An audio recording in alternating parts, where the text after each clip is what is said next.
आप सभी बच्चों को एक बार फिर से बिट्टू सर के इस क्लास में बहुत बहुत स्वागत है। आप जितने भी मेरे वीडियो देख रहे हैं सबको एक बार सलाम है, प्रणाम है।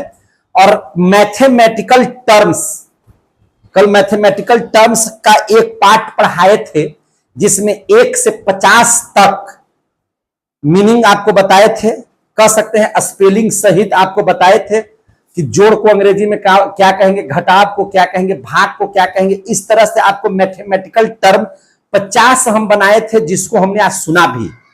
बहुत सारे बच्चों ने सुनाया, कुछ बच्चों ने नहीं सुनाया। उनसे आग्रह है कि यह कोई सुनाने का चीज नहीं है, इसको आपके दिमाग में हमेशा के लिए याद रखना, क्योंकि ये शब्द आएगा तो आपको प्रॉब्लम होगा। आज हम लोग पढ़ रहे हैं मैथमेटिकल टर्म का पार्ट 2। क्या पढ़ रहे हैं? पार्ट 2। अब देख लीजिए, पार्ट 2 में हम 51 से शुरू करते हैं और यहां पर देख लीजिएगा अलजेब्रा लिखा हुआ है। क्या लिखा हुआ है? अलजेब्रा। जब आप अलजेब्रा पढ़ते हैं तो उसमें अलजेब्रा को हिंदी में कहते हैं बीजगणित। अलजेब्रा मीन्स क्या होता है? बीजगणित। चर को अंग्रेजी में क्या कहते हैं? वेरिएबल। वेरिएबल मीन्स क्या होता है? चर। कांस्टेंट मीन्स क्या होता है? स्थिरांक, है ना। कांस्टेंट मीन्स क्या होता है? स्थिरांक। ये सब नाम आपको हमेशा मिलते रहेंगे। इसके बाद जो है कॉफिशिएंट। कॉफिशिएंट का मतलब होता है गुणांक। कॉफिशिएंट का मतलब क्या होता है? गुणांक। बराबर आप पढ़ते होंगे इक्वेशन 1, इक्वेशन 2, इक्वेशन 3 ऐसे कर करके बनाते हैं कि नहीं मैथ। इक्वेशन मीन्स होता क्या है? समीकरण। इक्वेशन मीन्स क्या होता है? समीकरण। लीनियर इक्वेशन का मतलब होता है रैखिक समीकरण। लीनियर इक्वेशन का मतलब क्या होता है? रैखिक समीकरण। ये सब ऐसे वर्ड हैं जो आपको बराबर मैथमेटिक्स जब पढ़िएगा, इंग्लिश मीडियम में है आप लोग, तो ये सब बातें आपको मिलेगी। अगर उसका हिंदी आप नहीं जान पाइएगा ना तो आपको फिर बनाना बहुत मुश्किल हो जाएगा। इसलिए इन शब्दों को याद रखना बहुत जरूरी है।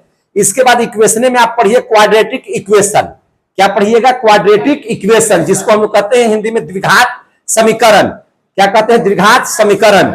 आप एक्सप्रेशन कीजिएगा। एक्सप्रेशन मीन्स होता है व्यंजन। क्या होता है? व्यंजक। एक्सप्रेशन मीन्स क्या होता है? व्यंजक। इसके बाद देखिए यहाँ पे पॉलिनोमियल है। क्या है लिखा हुआ? पॉलिनोमियल। देखिए पॉली का मतलब होता है बहु, पद, है ना। नोमियल का मतलब क्या होता है? पद। पॉली माने बहु, है ना। बहुपद। पॉली माने बहु, है ना। तो पॉली यहाँ पे देखिएगा, बढ़िया से पढ़िएगा तो इसको क्या लिखा हुआ है? पॉलिनोमियल। तो पॉलिनोमियल मीन्स क्या होता है? बहुपद। अगर एक पद के बारे में बोलना होगा तो आपको मोनो कहना पड़ेगा, है ना। तो इसको क्या पढ़ेंगे? मोनोमियल। क्या पढ़ेंगे? मोनोमियल। मोनोमियल मीन्स क्या होता है? एक पदी। बिनोमियल। बिनोमियल बना होता है द्विपदी। ट्रिनोमियल। ट्रिनोमियल मीन्स क्या होता है? त्रिपदी। समझ में आ गया बात? तो इसको बहुत बढ़िया से समझ लीजिए कि जहां भी पॉली का यूज हो रहा है मैंने बहु, है ना, बहुपद। एक पद का होगा तो आप सीधे बोलिएगा मोनोमियल। द्विपद की बात होगी तो बिनोमियल, और त्रिपद की बात होगी तो ट्रिनोमियल। क्लियर हो गया? इसके बाद अगर आपको गुणनखंड है, मैंने फैक्टर कहीं लिखा हुआ है, तो फैक्टर का मतलब होता है गुणनखंड। फैक्टर का मतलब क्या होता है? गुणनखंड। कॉमन फैक्टर का मतलब होता है सम गुणनखंड, है ना। कॉमन फैक्टर का मतलब हो जो दोनों में शामिल हो। कॉमन फैक्टर का मतलब होता है सम गुणनखंड। HCF। H का मतलब हो गया हाईएस्ट, C का मतलब हो गया कॉमन, IF का मतलब होगा फैक्टर, माने highest common factor. Highest common factor को बोलते हैं महत्तम समापवर्तक।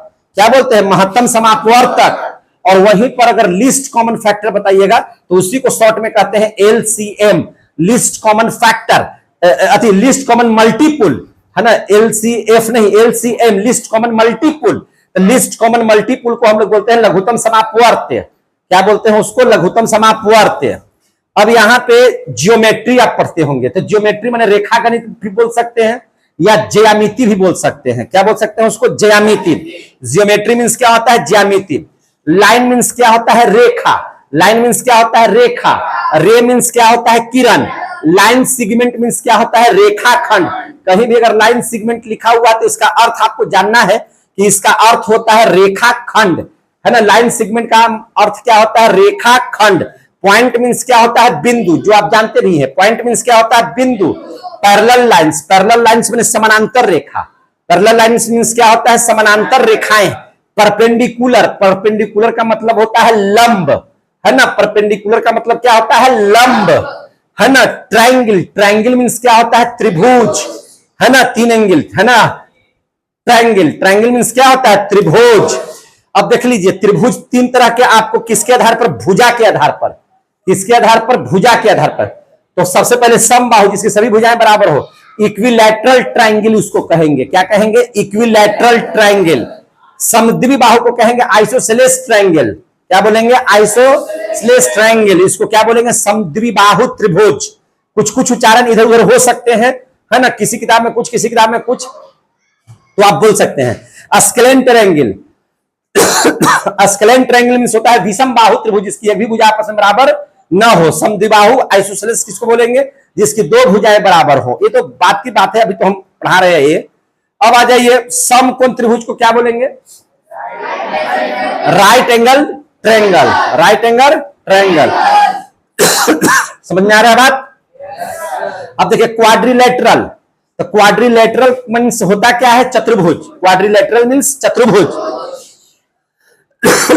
स्क्वायर, स्क्वायर मींस क्या होता है, वर्ग। स्क्वायर मींस क्या होता है, वर्ग। रेक्टेंगल, रेक्टेंगल मींस क्या होता है, आयत। रेक्टेंगल मींस क्या होता है, आयत। पैरेललोग्राम, पैरेललोग्राम मींस समानांतर चतुर्भुज जिसके आमने सामने की भुजा समानांतर हो, है ना, समानांतर चतुर्भुज कहलाता है। इसको हम लोग कहते हैं पैरेललोग्राम। क्या कहते हैं, पैरेललोग्राम। ये सब बातें आपको पढ़ने के लिए मिलता होगा, है ना। ऐसे तो 9th वगैरह में पढ़ना ही है, 10 में पढ़ना ही है लेकिन आप लोगों को भी मिलता होगा बुक्स में जो इंग्लिश में लिखा हुआ है, तो इसका मतलब आप समझ लीजिएगा तो आसानी से आप किसी भी मैथ को बना सकते हैं। इसके बाद देखिए रोम्बस, क्या है, रोम्बस। रोम्बस मींस होता है समचतुर्भुज, क्या है, समचतुर्भुज।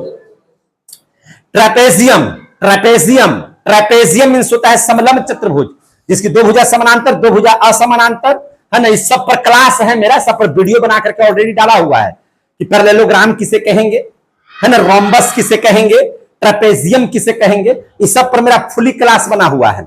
इसके बाद देखिए सर्किल, सर्किल मींस क्या होता है, वृत्त। सर्किल मींस क्या होता है, वृत्त। कोड, कोड मींस क्या होता है, जीवा, जीव नहीं जीवा। कोड मींस क्या होता है, जीवा। आर्क, आर्क, आर्क मींस क्या होता है, चाप। आर्क मींस क्या होता है, चाप, जीवा कर लीजिएगा। आर्क मींस क्या होता है, चाप। टेंजेंट, टेंजेंट मींस क्या होता है, स्पर्श रेखा। वृत्त की जो स्पर्श रेखा है उसको क्या बोलेंगे, टेंजेंट। उसके बाद सेक्टर, सेक्टर में क्या होता है, खंड। सेक्टर मींस क्या होता है, खंड। और सिगमेंट मींस भी खंड होता है ना। तो आप याद रखिएगा सेक्टर, सिगमेंट, कहां कौन खंड है हम बताएंगे। आगे चलिए, डायमीटर पढ़े होंगे वृत्त में, सर्किल में। डायमीटर मींस व्यास, एक परिधि से दूसरी परिधि पर खींची गई, सर्कमफ्रेंस पर खींची गई रेखा जो केंद्र से होकर गुजरती है उसको क्या कहते हैं, व्यास। ये तो पढ़ाएंगे हम, या पढ़ाए भी होंगे, आप लोगों को बताए भी होंगे। हमको वो नहीं बताना, हमको बताना है कि डायमीटर जहां लिखा हुआ रहेगा आप समझना व्यास। इसके बाद रेडियस लिखा हुआ है, तो रेडियस मींस क्या होता है, त्रिज्या।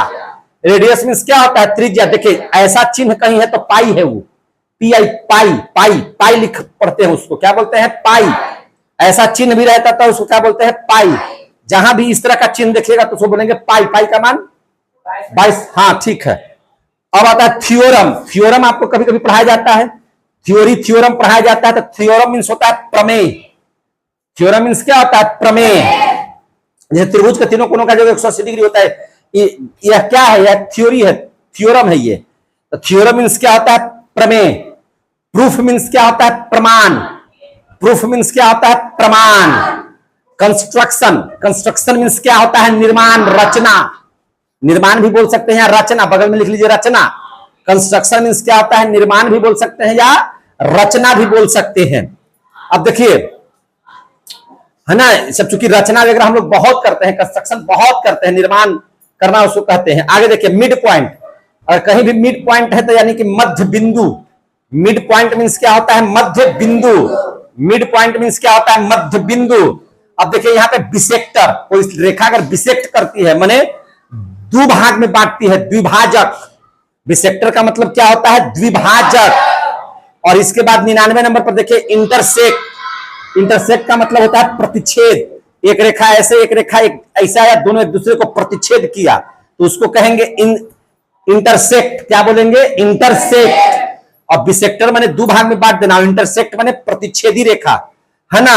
और यहां पे देखिए कॉन्ग्रुएंट, तो कॉन्ग्रुएंट को बोलते हैं सर्वांगसम। दो त्रिभुज आपस में सर्वांगसम कब होंगे, ये सब कुछ शर्त है जो 9th क्लास में आपको पढ़ने के लिए मिलेगा, लेकिन उसको इंग्लिश से पढ़िएगा तो इंग्लिश में सब जगह लिखा हुआ रहेगा क्या चीज, कॉन्ग्रुएंट।